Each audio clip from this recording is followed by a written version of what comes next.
Sir, അമീറാണ്. Road പണിന്റെ fund പാസ്സായിട്ടുണ്ട് കേട്ടാ. അത് ഞാൻ അറിഞ്ഞിടോ. നമുക്കുള്ള കമ്മീഷൻ മാറ്റിയിട്ടുള്ളതല്ലേ ബാക്കി റോഡ് പണിതാ മതി.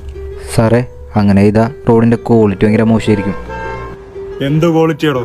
ഇവിടെയുള്ള മന്ത്രിമാരും ഗവൺമെന്റ് ഉദ്യോഗസ്ഥരും കൈക്കൂലിയും കമ്മീഷനും മേടിച്ചിട്ട് തന്നെയാണോ പകൽമാന്യന്മാരായിട്ട് നടക്കുന്നത്? സാറേ, അപ്പൊ ജനങ്ങള് അവരുടെ പൈസ ഇതൊക്കെ